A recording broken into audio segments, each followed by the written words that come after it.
Hi folks, I'm glad you're all here. Thank you very much for joining me. We are supposed to keep an eye on what's going on in the Middle East and in Israel. A lot of people are complaining about late deliveries of packages and mail. I don't know if that's really got anything to do with what's going on there in the Middle East and the Red Sea. Never let a disaster go to waste, right? Are Houthi Red Sea attacks really hurting Israel and disrupting global trade? They do have to extend the travel, not going through the Red Sea, the Suez Canal, which puts extra time on delivering oil and other goods by about 4,000 miles. And sometimes I heard that some of the cargo was delayed by either 22 weeks or 22 days. I think it could be weeks. So now they have an extended about 4,000 extra miles around the Cape of Good Hope, or the Horn of Africa. It used to be called the Horn of Africa. It's not just things going to Israel. There's all kinds of food being transported, other types of goods, clothing, fish, tea, coffee, cars, sound equipment, mobile equipment. You can see here, frozen fish. And this map has some of the recent attacks posted to it and shows the different routes that they have to go. Iran recently said that it was going to start a new war front, and maybe that could be there in Yemen, which is off in this area. The Houthis have taken over the country, even the capital there in Yemen. Most of their supplies are probably coming from Iran. I was surprised here on the maritimetraffic.com how many ships are actually going through this area.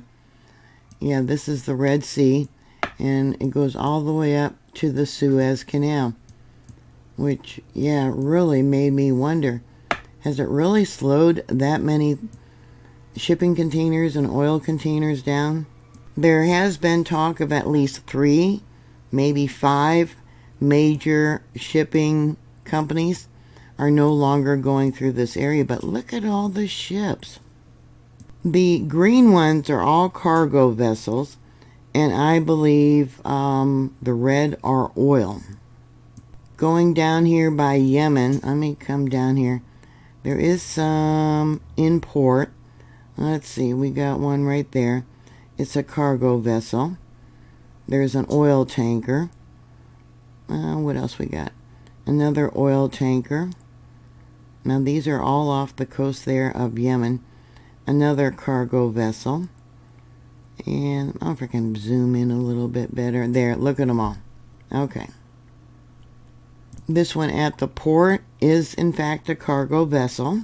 This one here, it says it's out of range, so it can't tell me what vessel it is. Same with that one. So there is 14 cargo vessels and 5 oil tankers. 6 if I count this one right here. Same thing, I can't get an identification on there. This is one of the container vessels that was hijacked by the Houthis, the Galaxy Leader. And they're saying because of the threat of the drones and the missile attacks, one of the oil tankers was hit and caught on fire. I think 2 of them were hit. So the larger shipping companies in the world have been forced to reroute their vessels at considerable cost. You gotta figure the fuel that it uses to go around the Cape of Good Hope, and then the pay for the employees. And then if they hire security on the vessels, yeah, that's gonna cost them more money too.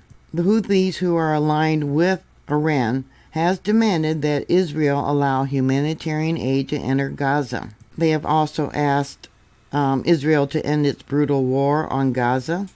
Currently, they're demanding that Israel pull back from the Gaza Strip. The Houthis took over Yemen basically starting in 2014, when they had a civil war there in Yemen. During that time, they were also targeting Saudi Arabia. After years of war there in Yemen, it became a stalemate, and Saudi Arabia, along with Yemen, began peace talks with the group. The group also called Ansar Allah now remain in control of most parts of Yemen, including the capital, Sana'a, and some of the western and northern parts close to Saudi Arabia. They have a considerable military arsenal, which includes a variety of drones and missiles, including ballistic anti-ship missiles. In October, the Houthis started their attack on Israel, launching missiles and drones, but for some reason they couldn't reach their faraway targets, about 1,240 miles away, or the ones that could were intercepted by Israel and its allies. Israel kept refusing international calls for a ceasefire, and then the Houthis significantly ramped up their strikes, levering their position near the Red Sea, especially close to the narrow Bab al-Mandeb Strait that connects the Gulf of Alden, getting all tongue-tied here, to the southern part of the sea. Yeah, it's like a bottleneck. See that? That's this area right there. The commercial vessels that they have seized, they have kept in their ports. Ships carrying everything from vehicles to foodstuff, etc. Now, the Houthis say that ships with no links with Israel will have nothing to worry about, and they only target vehicles owned by Israel or taking goods to and from Israel. But some of the targeted ships say and have denied that they have any ties with Israel. Bab al-Mandeb is where 12% of the global seaborne trade oil, as well as 8% of the liquefied natural gas, passes through on the first half of 2023. Evidently, they also have 8.8 million barrels a day of oil and 4.1 billion cubic feet of liquid gas that passes through there, and Egypt is losing out. A Denmark shipping company, Maersk, which accounts for 15% of the global container freight market, is among several of the large global names in the shipping industry to opt out of taking the route. Hapag-Lloyd of Germany also pulled out, and they account for about a quarter of the market that passes through there. Insurance companies, underwriters are now charging more to insure ships that go through that route. Container vessels from North Asia to the United Kingdom also travel through the Red Sea and the Suez Canal. And I already mentioned how Egypt, with its ailing economy even before the war, is suffering from the slower trade, in addition to decreased transit fees for cargo going through the Suez Canal. So what do the Houthis there in Yemen have to gain? Well, evidently they are saying that they want to demonstrate that they are a key member of the Iran-led axis of resistance by showing their support for Hamas. The Houthis have said that the U.S.-led task force will not deter them, and they are capable of turning the Red Sea into a graveyard. The Hamas leader, Ismail Haniyeh, paid a visit to Israel the first time in more than a month on Wednesday, today, December 20th, 2023. They're calling it a rare personal intervention in diplomacy amid what a source described as intense talks on a new ceasefire to let aid reach Gaza and free more hostages. Israel and Hamas have said about 20 of those taken captive have been killed, and Israel is demanding the release of at least 20 more kidnapped Israelis. Hamas is also demanding that Israel pull back from the border there of Palestine. He normally resides in Qatar and only comes out publicly when he thinks there's a good deal to be made. His last travel to Egypt was in early November before the announcement of the only deal on a ceasefire in the Gaza war so far. That week-long pause saw the release of about 110 of the 240 hostages taken by Hamas on October 7th. Israel is insisting that all remaining women and infirmed older people, men and women, among the hostages be released. Palestinians convicted of crimes could be on the list of prisoners to be exchanged by Israel. Biden has been releasing oil at a record discount pace, trying to get a hold on inflation. But right now it's hovering near $80 a barrel. Price for a barrel of oil did drop briefly when the news came out about a possible ceasefire, but then they started going back up again today. So that could mean that talks are not going well. Because of the risk to the container vessels, prices have risen about 10% in the last week, to about $1,350 to 40 cubic feet of cargo worth units. Biden has called on about 20 different allies to form a coalition to protect the vessels going through the Red Sea. But most of them said they would not join a naval coalition.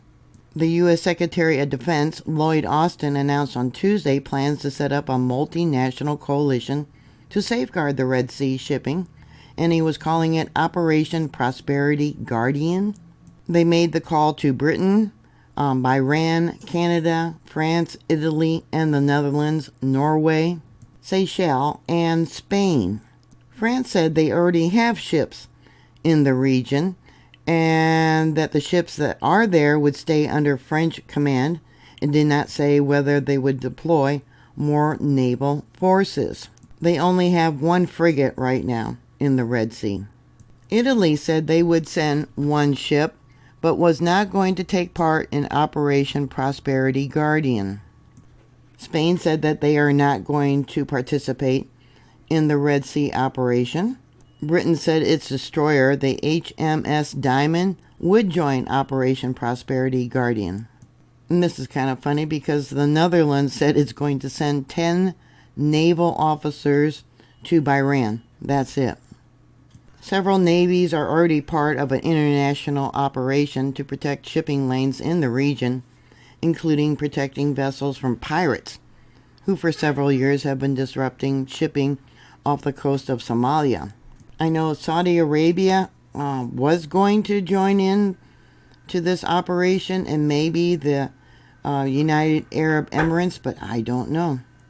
The leader of Yemen's Houthis warned on Wednesday today they would strike U.S. warships if the Iranian-backed militant was targeted by Washington.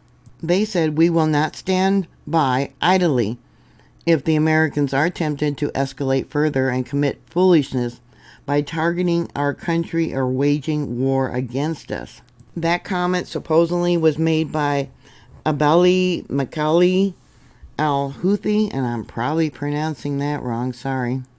He said, "Any American targeting our country will be targeted by us, and we will make American battleships, their interests, and navigation a target of our missiles, drones, and military operation." Iranian proxies, including the Houthis and Lebanese Hezbollah, have fired rockets at Israel since the conflict began. Now, I don't know if any of it's true or not, but I heard that Israel might start a second front against the Hezbollahs there in Lebanon. Al-Houthi said as long as the Americans want to enter into a direct war with us, they should know that we are not those who fear them, and that they are facing an entire people. He also warned the Americans against sending soldiers to Yemen, saying that they would face something harsher than what they had faced in Afghanistan and what they faced or suffered in Vietnam. I believe they're 11 to 12 hours ahead of us here in the United States, and this is what it's currently showing. Let me pull this up. So it's probably about 6 a.m. there, maybe even 7 a.m. there in the Red Sea. Yeah. So I don't know. We'll just see how it goes. We're supposed to keep an eye on this. Yeah. Iran said it was going to start a new front, and they believe that was the front that they started there in Yemen. Yeah. So, yeah, Egypt wants this to end because, like I said, they're losing fees that they charge to go through the Suez Canal. So what are your thoughts? Put your comments down below. Thank you very much for watching. Thank you for subscribing. As I said, we're supposed to keep an eye on the Middle East.